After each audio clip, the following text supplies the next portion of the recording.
പുതിയൊരു വീഡിയോയിലേക്ക് സ്വാഗതം. എൻ്റെ അമേരിക്കൻ യാത്ര തുടരുന്നു. ഞങ്ങൾ ഇന്ന് എത്തിയിരിക്കുന്നത് സാൻ ഫ്രാൻസിസ്കോയിലാണ്. സാൻ ഫ്രാൻസിസ്കോ പട്ടണത്തിന് സമീപത്ത് തന്നെ നൂറ്റാണ്ടുകൾ പഴക്കമുള്ള അല്ലെങ്കിൽ സഹസ്രാബ്ദങ്ങൾ പഴക്കമുള്ള ഒരു വനമേഖലയുണ്ട്. മ്യൂർ വുഡ്സ് എന്നാണ് അതിൻ്റെ പേര്.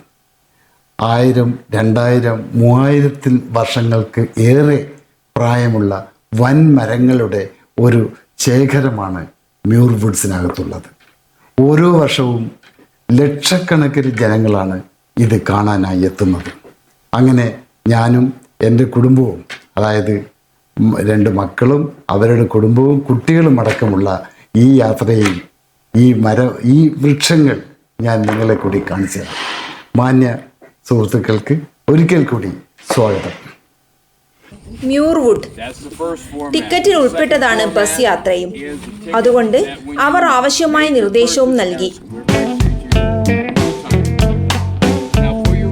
മനുഷ്യകുലത്തിൽ നിന്നും മാറ്റി നിർത്താവുന്ന ഒന്നല്ല വനങ്ങളും മരങ്ങളും.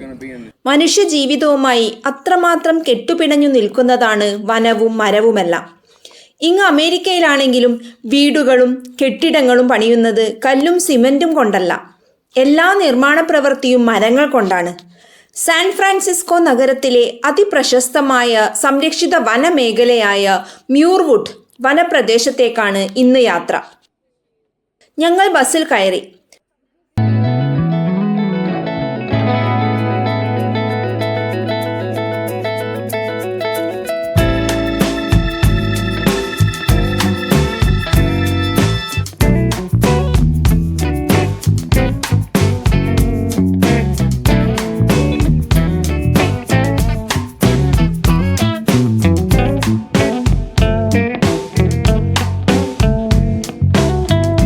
ഭയപ്പെടുത്തുന്ന യാത്രയായിരുന്നു. കൊല്ലികളും കുന്നുകളും മലയിറക്കവും വളഞ്ഞു തിരിഞ്ഞു പോകുന്ന ഒറ്റയടി പാതയിലൂടെയുമാണ് മ്യൂർവുഡിലേക്കുള്ള യാത്ര.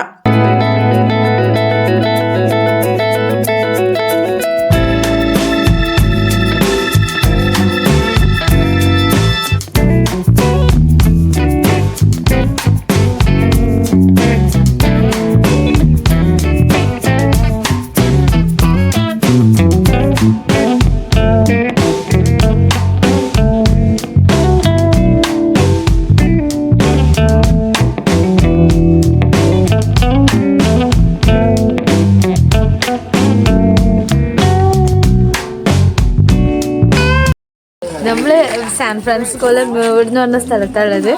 നമ്മളിപ്പോൾ കുറേ ഇയേഴ്സ് പഴക്കമുള്ള വുഡ്സ് ഒക്കെ കാണാൻ പോവാണ്. Come let's go.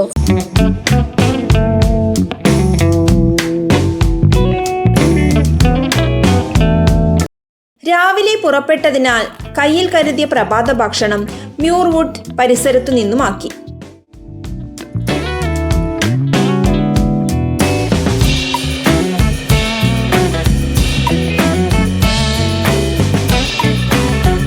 നമ്മളിപ്പോൾ സാൻ ഫ്രാൻസിസ്കോ മ്യൂർവുഡ് പാർക്കിലല്ലേ.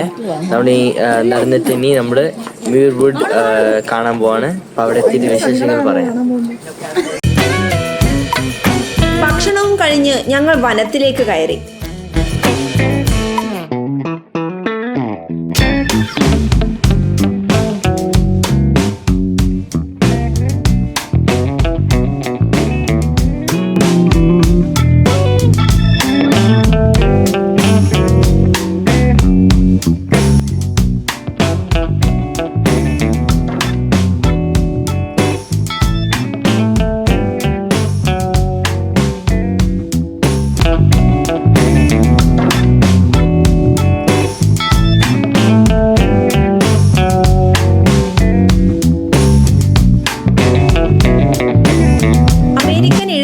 ും കവിയും പ്രകൃതി ശാസ്ത്രജ്ഞനുമായ ജോൺ മ്യൂറിന്റെ പേരിൽ അറിയപ്പെടുന്ന വനപ്രദേശമാണ് മ്യൂർവുഡ്.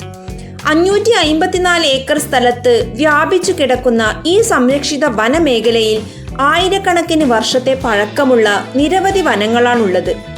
100 മുതൽ 379 ഫീറ്റ് വരെ ഉയരമുള്ളവയുമുണ്ട്. 311 ഫീറ്റ് ഉയരമുള്ളതും 3200ഓളം പഴക്കമുള്ള ഗെയിൻസ് സെക്വയ മരങ്ങളും ഇവിടെയുണ്ട്. മ്യൂർവുഡിൽ ഏറ്റവും ഉയരം കൂടിയ വൃക്ഷത്തിന്റെ 23 നില കെട്ടിടത്തിന്റെ ഉയരം ഉണ്ടാകുമെന്നാണ് കണക്കാക്കപ്പെടുന്നത്. നിരവധി സസ്യങ്ങളും മൃഗങ്ങളും മനുഷ്യരും ആയിരക്കണക്കിന് വർഷങ്ങൾക്ക് മുമ്പേ അവരുടെ ഭക്ഷണവും പാർപ്പിടവും അവരുടെ സംസ്കാരവും ഉടലെടുക്കുന്നതിൽ മുഖ്യ പങ്കു വഹിച്ചതിൽ ജലാശയങ്ങളും വനപ്രദേശങ്ങളും കാര്യമായ പങ്കുവഹിച്ചിട്ടുണ്ട്. ഈ വനമേഖലയിലൂടെ നടന്നു നീങ്ങുമ്പോൾ ഇതൊക്കെ ഓർക്കാതെ വയ്യ. ഓരോ ചരിത്ര വസ്തുതകളും കണ്ടെത്തുമ്പോൾ അവയ്ക്ക് പിന്നിൽ ഒരു പറ്റം മനുഷ്യരുടെ കണ്ണീരിൽ കുതിർന്ന കഥകൾ നമുക്കും വേദനയുളവാക്കുന്നതാണ്.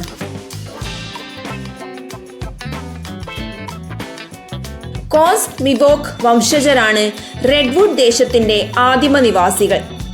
ആയിരക്കണക്കിന് വർഷങ്ങൾ അവർ ഈ പ്രദേശത്ത് ജീവിച്ചിരുന്നതായാണ് ചരിത്രം. കുടിയേറ്റക്കാരുടെ രാജ്യമാണല്ലോ അമേരിക്ക.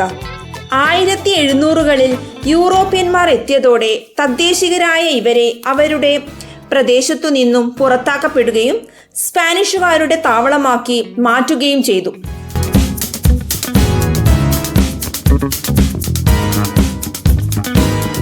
ജന്മദേശം നഷ്ടപ്പെട്ട ഇവരെ സ്പാനിഷുകാരുടെ അടിമകളാക്കപ്പെട്ടു. അവരെ കൊന്നൊടുക്കിയും രോഗങ്ങൾ പടർത്തിയും നശിപ്പിച്ചു. 1800കളുടെ മധ്യത്തിൽ കാലിഫോർണിയയിലെ സ്വർണ്ണവേട്ടയുടെ സമയത്ത് കോസ്റ്റ് മിക്കോവിന്റെ 90% മരിച്ചു കഴിഞ്ഞിരുന്നു. 1908 ജനുവരി 9 പ്രസിഡന്റ് തിയോഡർ റൂസ്വെൽറ്റ് മ്യൂർവുഡ് ദേശീയ വന മേഖലയായി പ്രഖ്യാപിച്ചു.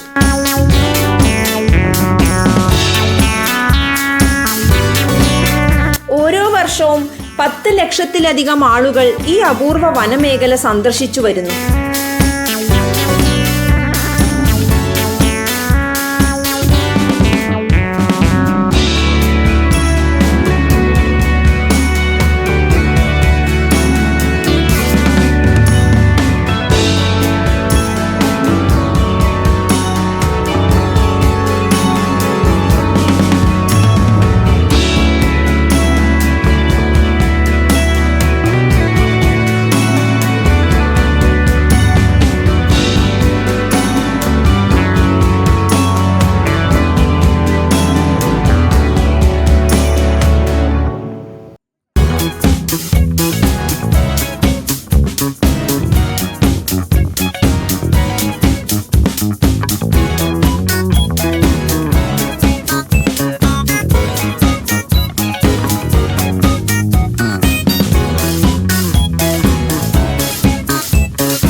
അതേ ബസ്സിൽ കയറിയ ഞങ്ങളെ തിരികെ ഇറക്കി.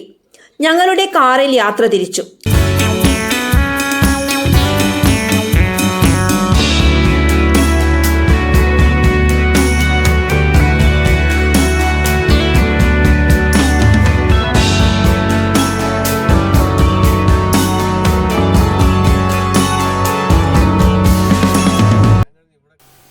മ്യൂർ വുഡ്സ് എന്ന ആ സംരക്ഷിത വനഭൂമി നമ്മൾ കണ്ടു കഴിഞ്ഞു.